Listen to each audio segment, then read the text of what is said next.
नमस्कार। देश देशांतर में आपका स्वागत है। मैं हूं कुर्बान अली। बीजेपी अध्यक्ष अमित शाह ने ऐलान किया है कि बिहार के राज्यपाल रामनाथ कोविंद एनडीए की ओर से राष्ट्रपति पद के उम्मीदवार होंगे। सोमवार को बीजेपी संसदीय दल की बैठक के बाद अमित शाह ने एक प्रेस कॉन्फ्रेंस में कहा कि रामनाथ जी एक दलित हैं। वे हमेशा गरीबों, पिछड़ों, दलितों के साथ जुड़े रहे हैं। एक गरीब के घर में जन्म लेकर संघर्ष कर इतने ऊंचे मुकाम पर पहुंचे हैं। अमित शाह ने बताया कि एनडीए उम्मीदवार के बारे में विपक्ष को भी जानकारी दे दी गई है।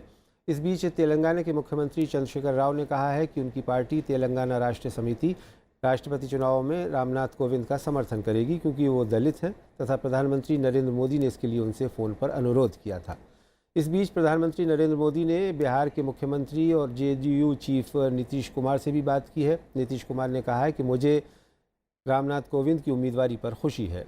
सत्ताधारी उम्मीदवार के प्रति नीतीश कुमार के इस रवैये के राजनीतिक मायने तलाशे जा रहे हैं। इससे पहले जो पार्टियां प्रधानमंत्री की पसंद को समर्थन देने की बात कह चुकी हैं, उनमें तमिलनाडु में सत्ताधारी एआईएडीएमके तथा आंध्र में तेलुगु देशम पार्टी शामिल है। राष्ट्रपति के चुनावों में एनडीए के पास अपनी पसंद के उम्मीदवार को जिताने लायक बहुमत है, लेकिन एनडीए का कहना है कि वे सर्वसम्मति से उम्मीदवार चाहते हैं। दूसरी ओर प्रमुख विपक्षी दल कांग्रेस तथा वाम दलों ने कहा है कि सरकार उनसे सिर्फ सहयोग चाहती है, सर्वसम्मति बनाना नहीं चाहती। विपक्षी दल राष्ट्रपति पद की उम्मीदवारी को लेकर 22 जून को बैठक करेंगे। इसी बैठक में फैसला लिया जाएगा कि रामनाथ कोविंद के नाम पर आम सहमति बनेगी या फिर यूपीए अपना उम्मीदवार उतारेगा। कांग्रेस के वरिष्ठ नेता गुलाम नबी आज़ाद ने कहा है कि बीजेपी ने एक तरफा फैसला किया है, उसने हमसे इस मुद्दे पर कोई सलाह मशवरा नहीं किया। आज़ाद ने बीजेपी पर आरोप लगाया कि उम्मीदवार के नाम पर आम सहमति नहीं बनाई गई।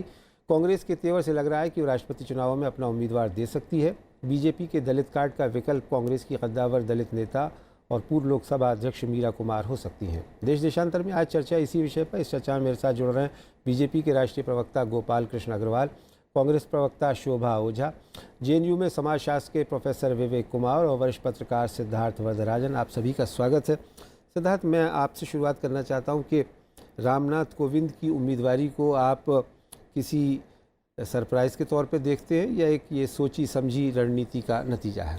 सरप्राइज़ भी है और एक सोची समझी रणनीति भी है। सरप्राइज़ मैं इसलिए कह रहा हूँ क्योंकि जिन नामों के बारे में चर्चा हो रही थी उन नामों में कोविंद साहब शामिल नहीं थे। तो जाहिर है कि जो भी एनालिस्ट हैं, पॉलिटिकल जो या समाजशास्त्री हैं या पॉलिटिकल पार्टीज में जो चर्चा हो रही थी जिन नामों का, तो उसमें ये डेफिनेटली ये सरप्राइज़ करता है। लेकिन जहाँ तक काबिलियत, जहाँ तक इनके क्रेडेंशियल्स, जहाँ तक जो आम तौर पे किसी भी प्रेसिडेंशियल कैंडिडेट में जनता या आवाम उम्मीद करती है कि एक ऐसे किस्म के होने चाहिए, पूरी तरह से कोविंद साहब उस चीज़ को सेटिस्फाई करते हैं। और मुझे लगता है कि जहाँ तक मोदी साहब या बीजेपी का अपना एक एस्टिमेशन था कि भाई राष्ट्रपति पद में कैसा व्यक्ति या कैसी महिला को बिठाया जाए, पूरी तरह से कोविंद साहब मोदी साहब और शाह साहब और बीजेपी की जो एक्सपेक्टेशंस हैं उसको सेटिस्फाई करता है। तो इसलिए एक अच्छी रणनीति भी है। एक ऐसा नाम है जो मुझे लगता नहीं कि कांग्रेस या विपक्षी दल आसानी से मुखालफत भी कर सकते हैं। ठीक।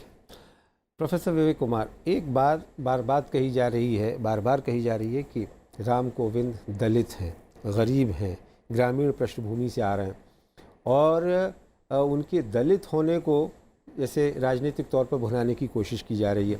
पिछले 2-3 वर्षों में जो घटनाएं हुई हैं और ख़ास करके सहारनपुर का जो आंदोलन, क्या इसे आप इसको जोड़ सकते हैं?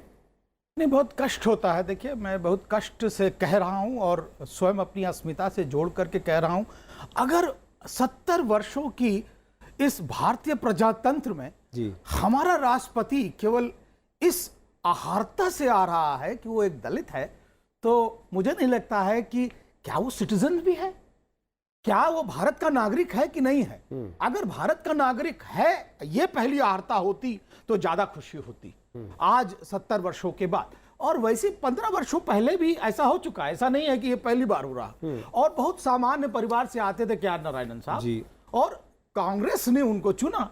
मुझे लगता है कांग्रेस के लोग बाकायदा नजीर प्रस्तुत कर चुके हैं, इसमें कोई दो राय नहीं है। बात अब यह होगी कि क्या कोविंद साहब के.आर. नारायणन साहब की बराबरी कर सकते हैं, जिस शिक्षा के वो धनी थे, जिस प्रकार से उन्होंने उस समय निर्णय लिए थे, है। जबकि पॉलिटिकली बहुत ही अपहीवल चल रहा था, चाहे वो उत्तर प्रदेश का केस हो, चाहे वो बिहार का केस हो, और यहां तक कि वो पहले ऐसे राष्ट्रपति थे जो गए और उन्होंने अपना वोट डाला और कहा कि नहीं, राष्ट्रपति का हक है पहला सिटीजन होने का कि जा करके उन्होंने नजीर प्रस्तुत करी और वोट डाला। दूसरा, उन्होंने बाकायदा रिप्रेजेंटेशन की बात की थी सुप्रीम कोर्ट ऑफ इंडिया के अंदर कि क्या दलित है। तो क्या उस नजीर पर, उस बात पर कोविंद साहब खरे उतरेंगे या वो पॉलिटिकल एक्यूमेन उनके पास है? मुझे लगता है ये बात ज्यादा बड़ी है आज इस भारतीय प्रजातंत्र के अंदर बनिस्बत उनका दलित होना। शोभा ओझा, कांग्रेस पार्टी को एतराज़ है कि साहब उनसे सलाह मशवरा नहीं किया गया और 22 तारीख को जो बैठक होगी तो शायद आप भी कोई दलित उम्मीदवार रामनाथ कोविंद के खिलाफ उतारने की सोच रहे हैं, ऐसी खबरें आ रही हैं। क्या कहेंगी आप, क्या एतराज़ है आपको रामनाथ कोविंद की उम्मीदवारी को लेकर? देखिए, उम्मीदवार लेकर नहीं है। जिस तरह से भारतीय जनता पार्टी की सरकार ने जब से ये नाम तय करने का दौर शुरू हुआ है, तब एक बार कही है कि सर्वसम्मति से सभी पॉलिटिकल पार्टी से कॉन्सेंसस से हम कैंडिडेट तय करेंगे। उनके नेता मिलने भी आते हैं हमारे राष्ट्रीय नेताओं से, विपक्ष के राष्ट्रीय नेताओं से, सोनिया जी से, तमाम लेफ्ट से, तमाम लोगों से मिले, पर नाम का डिस्कशन कहीं भी नहीं हुआ। यहाँ तक कि आज उन्हीं के एनडीए, ऑपोजिशन को तो भूल जाइए, उन्हीं के एनडीए के पार्टनर शिवसेना ने तक इस बात को उठाया है कि उनसे भी कोई सलाह मशवरा नहीं हुआ। नाम अनाउंस कर दिया गया, उन्हें बता दिया गया, पर जो बार बार ये सर्वसम्मति की बात कह रहे थे, तो वो कितना बड़ा एक ढोंग था, उसका खुलासा आज हुआ है कि उन्होंने नाम तय कर लिया, उम्मीदवार तय कर लिया और उसका सूचना दे दी। सूचना देना और सर्वसम्मति से कैंडिडेट चुनना दो अलग चीजें हैं। तो साफ तौर पे सरकार जो एक ढोंग कर रही थी, आज उसका भांडाफोड़ हो चुका है। ऑपोजिशन पार्टीज छोड़ अपने एनडीए परिवार को तक उन्होंने कॉन्फिडेंस में नहीं लिया है, इस बात का खुलासा हो चुका है। तो निश्चित ही जो ऑपोजिशन की पॉलिटिकल पार्टीज हैं, उन सब में तय हुआ था कि हम सब मिलकर सर्वसम्मति से एक कैंडिडेट की उम्मीदवारी की घोषणा करेंगे, जो कि अभी भी 22 तारीख को, आने वाली 22 तारीख को उस मसले में मीटिंग है और उसके बाद तय किया जाएगा कि क्या होना चाहिए। ठीक है, आप रहें शोभा ओझा, मैं आता हूं आपके पास में। गोपाल अग्रवाल साहब, बीजेपी के राष्ट्रीय प्रवक्ता हमारे साथ हैं। गोपाल जी, सर्वसम्मति बनाने की बात हो रही थी, आम सहमति बनाने की बात हो रही थी, आपके नेता विपक्षी दलों से मिले भी, लेकिन वो कह रहे हैं कि कोई नाम उन्होंने नहीं सुझाया था और आए थे कि एक गुडविल मिशन के तौर पे कि आप अपना समर्थन हमें दे दीजिए। अब उनको सिर्फ प्रेस कॉन्फ्रेंस के अमित शाह साहब ने, आपके पार्टी के अध्यक्ष ने इन्फॉर्म किया है। क्या यही तरीका है सर्वसम्मति बनाने का? और जैसा कि शिवसेना के भी कुछ रिजर्वेशंस हैं, वो कह रही है कि ये जाति आधारित राजनीति नहीं होनी चाहिए, तो आपने ये दलित कार्ड खेला है, इसको आपकी सहयोगी पार्टी अप्रिशिएट नहीं कर रही है? नहीं, देखिए, केवल दलित होना केवल क्वालिफिकेशन नहीं है कि जो हमारे जो कैंडिडेट है वो दलित है, वही क्वालिफिकेशन नहीं है। लेकिन यह भी एक महत्वपूर्ण मुद्दा है। बात यह है कि एक जो समाज के सभी वर्गों को साथ लेकर चलने की प्रधानमंत्री मोदी जी की जो इच्छा है, आग्रह है, उसका एक प्रतिफल है कि हम ये दलित के उनकी ये जो पहचान है दलित राजनीति में, किसान की भी उनकी पहचान है, आईएएस ऑफिसर का भी एग्जाम उन्होंने क्लियर किया, वकील भी है, 2 बार राज्यसभा के सदस्य भी रह चुके हैं, तो ये सारी चीजें हैं और गवर्नर भी है। तो इसका केवल एक ये बात नहीं है, लेकिन ये ठीक है कि मीडिया डिबेट पे या कोई एक बात में आ रहा था, क्योंकि ज्यादातर लोगों को लगता था कि भारतीय जनता पार्टी केवल अपने ही किसी एक पक्ष को ध्यान में रख के प्रेसिडेंशियल कैंडिडेट डिक्लेयर किएगी, तो इसलिए यह बात सामने आ रही है। लेकिन हम ये नहीं कह रहे कि केवल वो दलित हैं इसलिए वो हमारे प्रेसिडेंशियल कैंडिडेट हैं, उनके और भी सारे गुण हैं, पार्टी के कार्यकर्ता हैं, इतने सालों से काम किया, तो यह सारी बातें हैं। जहां दूसरा प्रश्न आपका है कुर्बान जी कि सर्वसम्मति की बात है, देखिए सर्वसम्मति जहां पे कैंडिडेट डिक्लेयर करना पार्टी की एक प्रक्रिया है, पार्लियामेंट्री बोर्ड डिसाइड करती है, उसमें सब नाम आते हैं। सर्वसम्मति का हमारा जो मत था, जो हमारी बात थी कि सबसे हम विचार विमर्श कर लें, उनकी तरफ से कोई नाम आते हैं उन सबको भी हम इनकॉर्पोरेट कर लें और एक फाइनल जो एक लिस्ट बनती है कंसेंसस के लिए वो पार्लियामेंट्री बोर्ड में वो लिस्ट आ जाए और उसमें से पार्लियामेंट्री बोर्ड फाइनल डिसीजन लेगा। हमने कभी नहीं कहा कि यह डिसीजन मेकिंग जो पार्लियामेंट्री बोर्ड का अधिकार है वो बाकी सब अपोजिशन पार्टी को दे दिया, यह बात नहीं है। और अगर हम पहले ये पार्लियामेंट्री बोर्ड करके और नाम डिसाइड करके उनके पास जाते और फिर उनसे बोलते कि ये नाम है, इस पे सर्वसम्मति बना लो, तब तो वह गलत होता। हमने पूरी प्रक्रिया को एक तरीके से किया है और बाकी तो फिर भारतीय जनता पार्टी का अधिकार है, पार्लियामेंट्री बोर्ड का अधिकार है कि वो किस तरह डिसीजन लेते हैं। उस प्रक्रिया के थ्रू उन्होंने सब नामों को कंसिडर करके जिन जिन के भी फीडबैक थे उनको लेके यह डिसीजन लिया और हमें लगता है कि यह आज के वर्तमान परिप्रेक्ष्य को देखते हुए, वर्तमान समय की आवश्यकताओं को देखते हुए, उनके पूरे जो उनके बैकग्राउंड को देखते हुए यह बहुत अच्छी डिसीजन है और उसी में हम चाहते हैं कि ठीक है, इसलिए हम चाहते हैं कि बाकी अपोजिशन पार्टीज भी इस पे सहयोग दें। सिद्धार्थ, बीजेपी कह रही है कि साहब हमने तो सहमति बनाने की कोशिश की है, अपोजिशन कह रहा है कि हमसे नहीं किया, कोई नाम शेयर नहीं किया। और अब बात ये आ रही है कि क्या ये कंसेंसस कैंडिडेट हो सकते हैं, क्योंकि जो तेवर देखने को मिल रहे हैं सीपीएम के सीताराम येचूरी, सीपीआई के रेड्डी साहब और भी पार्टियां, वो कह रही हैं कि साहब हम इसको अप्रिशिएट नहीं करते और हम अपना उम्मीदवार उतारेंगे, इसकी कोशिश हो रही है। और ये कहा जा रहा है कि शायद कांग्रेस पार्टी की तरफ से या कॉम्बाइंड अपोजिशन की तरफ से मीरा कुमार या सुशील कुमार शिंदे, ऐसा कोई दलित लीडर उतारा जाए। क्या आपको लगता है कि इस राष्ट्रपति चुनावों में आम सहमति की अभी गुंजाइश कोई बची है?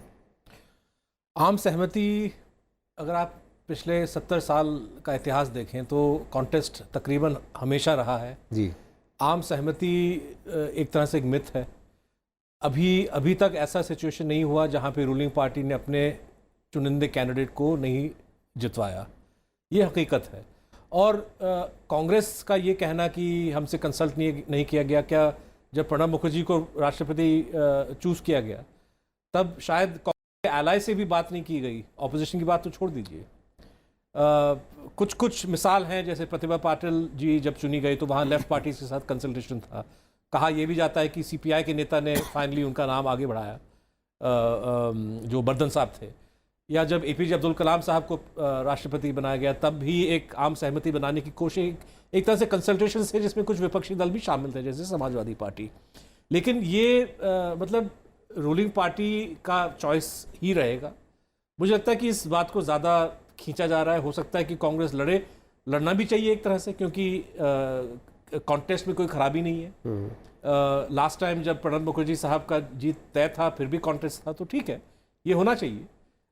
लेकिन मैं समझता हूँ कि ज़्यादा फोकस इस पे होना चाहिए कि प्रेसिडेंट का रोल क्या है संविधान के तहत, भारतीय पॉलिटिक्स के तहत।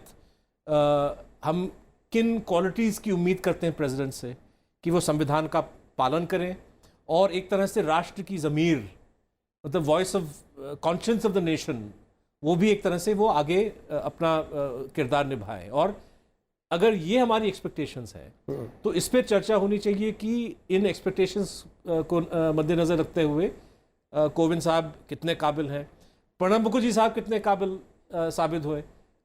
जिस तरह से सुप्रीम कोर्ट ने अरुणाचल प्रदेश और उत्तराखंड पे प्रेसिडेंट्स रूल लागू कराने का फैसला, उनका दस्तखत फाइनली उनका ही गया ना, फैसला सरकार कैबिनेट का था, लेकिन उसको खारिज कर दिया गया, तो वो उनके रिकॉर्ड बुक में एक नेगेटिव मार्क है। लेकिन कुछ अच्छी तकरीर, ये उनके कुछ स्पीचेस ऐसे वक्त पे आए जो मतलब इंटॉलरेंस को लेके और चीज़ों को लेके, एकेडमिक फ्रीडम को लेके, जो लोगों ने बहुत पसंद किया। तो क्या कोविंद साहब भी ऐसे मौके पे ऐसे तकरीर दे पाएंगे? मुझे लगता है कि ज़्यादा डिबेट इस पे बहुत सारे सवाल है जी। विवेक कुमार साहब, बीएसपी सुप्रीमो मायावती ने कहा है कि अगर विपक्ष अपना दलित उम्मीदवार उतारता है तो वो हम उसका समर्थन करेंगे। क्या ये एक अच्छी रणनीति है? और ये कि जिस तरह से अभी सिद्धार्थ कह रहे थे कि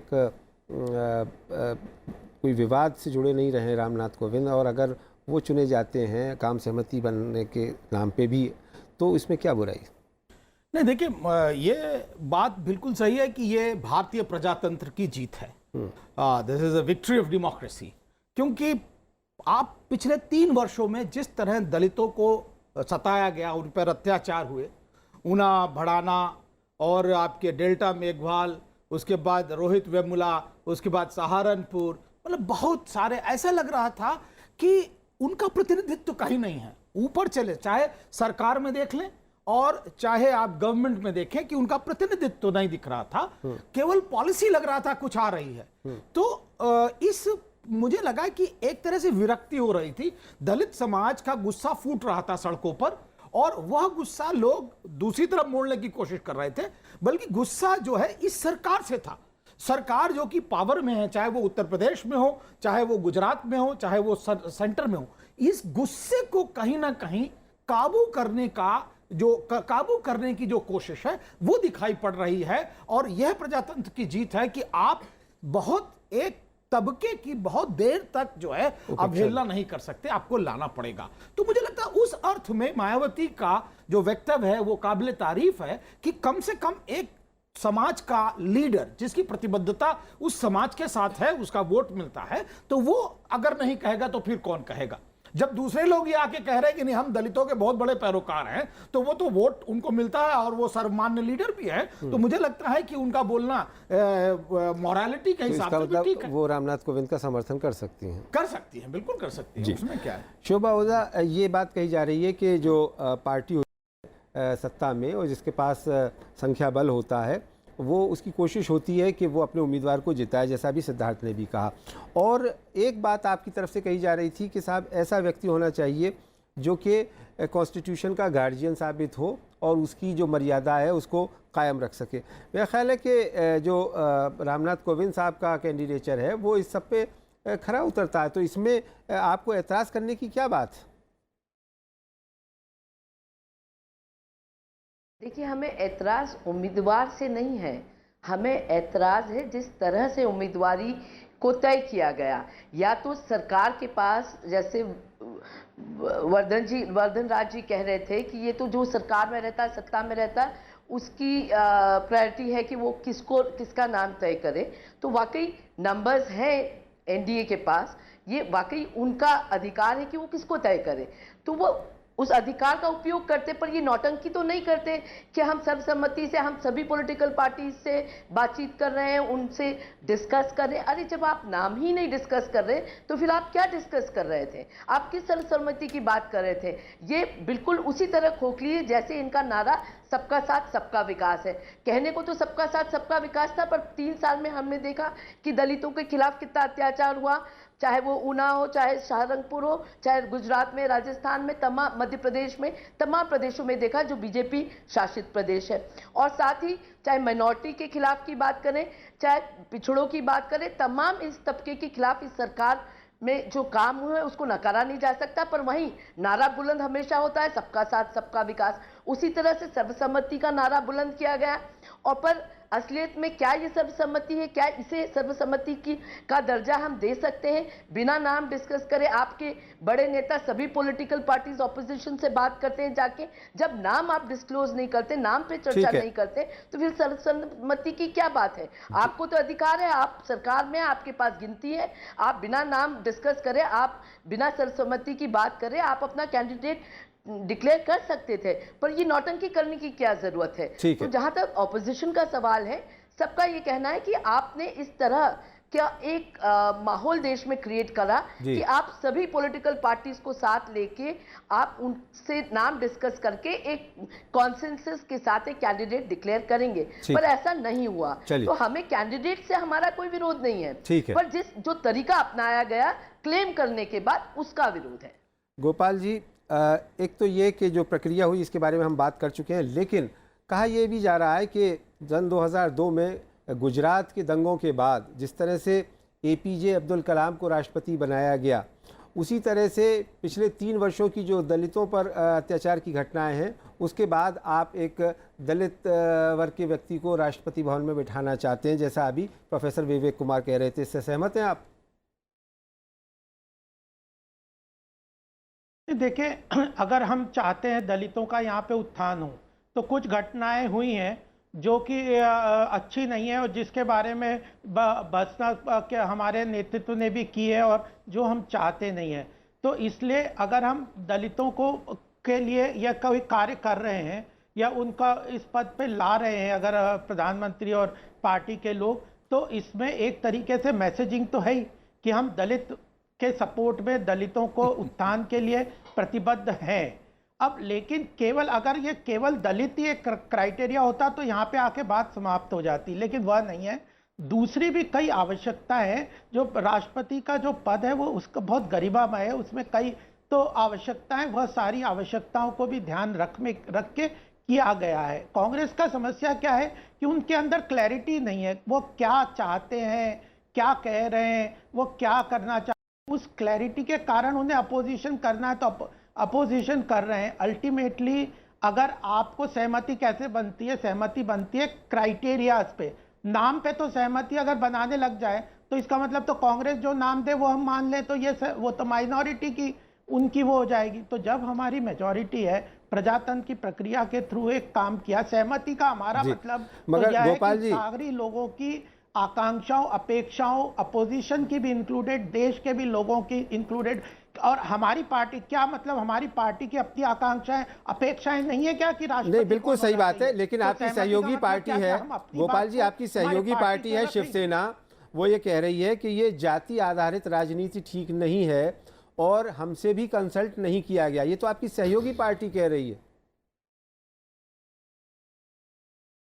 नहीं तो एक ही तो एनडीए में तो 30 से ऊपर पार्टियां, एक पार्टी अगर कह भी रही है तो उसका डिफरेंस ऑफ ओपिनियन हो सकता है। ठीक। तो क्या अगर नहीं, प्रजातंत्र में अग्रवाल तो जी मैंने बताएं, वही तो कहा बाकी कि कोई पार्टियों भी से पार्टी कंसल्ट हुआ था क्या? हमें पुश नहीं कर सकती। चलिए ठीक है, आप रहे, मैं आता हूं आपके पास में। सिद्धार्थ, एक और कंसल्ट चीज मैंने कही जा कहा रही है इन क्राइटेरिया चुनावों पे को होता लेकर है, के नाम पे नहीं हो सकता जी, कि प्रधानमंत्री ने ये एक इसको कहना चाहिए एक ट्रम्प कार्ड चला है और इससे अपोजिशन को भी विभाजित करने की कोशिश की है। और उसका पहली मिसाल बिहार के मुख्यमंत्री नीतीश कुमार की पहली प्रतिक्रिया है कि उन्होंने उसको अभी समर्थन तो नहीं किया है, लेकिन वो मुबारकबाद देने गए और कहा कि हमारे लिए बड़े गौरव की बात है कि हमारे प्रदेश के राज्यपाल राष्ट्रपति बनने जा रहे हैं।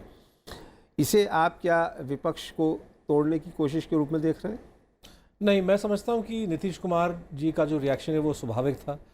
आपके सूबे के जो गवर्नर हैं उनको इस तरह से नवाजा गया, सम्मान किया गया, तो जाहिर है कि आप उनको कांग्रेचुलेट करेंगे, आपको ये बात अच्छी लगेगी, बिहार के लिए गौरव की बात है।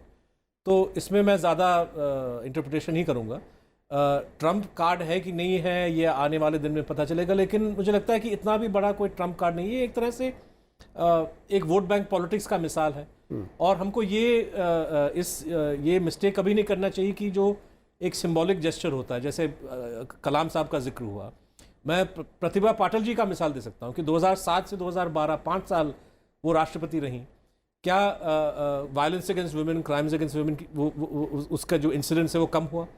कांग्रेस यूपीए की मेजॉरिटी थी और तमाम पार्टीज की सपोर्ट थी वुमेन्स रिजर्वेशन बिल के लिए, लेकिन क्या आपने उस बिल को पारित किया? नहीं किया। तो मुझे लगता है कि डेफिनेटली मोदी साहब रिएक्ट कर रहे हैं, क्योंकि पिछले 3 साल में जो एनडीए का जो रिकॉर्ड रहा है, जो दलित विरोधी जो इनके पॉलिसीज़ रहे हैं, ये एक कॉस्मेटिक सिग्नल भेजना चाहते हैं। बुनियादी नीति मुझे नहीं लगता कि बदलने वाला है। ठीक। प्रोफेसर विवेक कुमार, ये भी कहा जा रहा है कि उत्तर प्रदेश में विधानसभा चुनावों में जिस तरह से बीजेपी ने बीएसपी के वोट बैंक में डेंट मारा और काफ़ी हद तक उसका जनाधार ख़त्म किया, और ख़ास करके जो दलित वोट बैंक है, क्या आपको लगता है कि रामनाथ कोविंद चूँकि उत्तर प्रदेश से आते हैं, इसका भी फ़ायदा बीजेपी को मिलेगा और बीएसपी का वोट बैंक कम होगा? देखिए, मुझे नहीं लगता है, क्योंकि एक बार ऐसी कोशिश कांग्रेस कर चुकी है और कांग्रेस ने उसी समय क्या नारायणन को प्रेसिडेंट बनाया था जब बहुजन समाज पार्टी का उभार बहुत तेजी से हो रहा था उत्तर प्रदेश के अंदर। तो ये इंपीरिकल डेटा है, इसमें कोई सत्य नहीं है कि आप एक सिंबॉलिक या सांकेतिक रूप में किसी लीडर को बैठा दें और उसकी प्रभावी राजनीति या निर्णय लेने की क्षमता अगर नहीं है तो ये केवल राजनीति कही जाएगी और बैड पॉलिटिक्स कहा जाएगा और उसका खामियाजा आपको भुगतना पड़ सकता है। क्योंकि जब तक स्वप्रतिनिधित्व नहीं है, निर्णय लेने की क्षमता भागीदारी में नहीं बदलेगी, तो मुझे नहीं लगता है कि आज का दलित समाज जो उठ करके खड़ा हुआ है वो बहुत देर तक इंतजार करेगा और वो अपना निर्णय स्वयं ले लेगा, तो हो सकता है कि आपको लेने के देने भी पड़ जाएं। ठीक है, बहुत बहुत शुक्रिया प्रोफेसर विवेक कुमार, सिद्धार्थ वरदराजन, शोभा ओझा और गोपाल अग्रवाल साहब हमारे साथ इस चर्चा में जुड़ने के लिए। तो एनडीए का राष्ट्रपति पद का उम्मीदवार घोषित हो चुका है। विपक्ष की बैठक 22 को होनी है, उसमें भी एक विपक्षी उम्मीदवार की घोषणा होने की उम्मीद है। देखना ये होगा कि 14वें राष्ट्रपति का चुनाव आम सहमति से होता है या उसके लिए कांटे का मुकाबला होता है। देश देशांतर में मेरे साथ इतना ही। नमस्कार।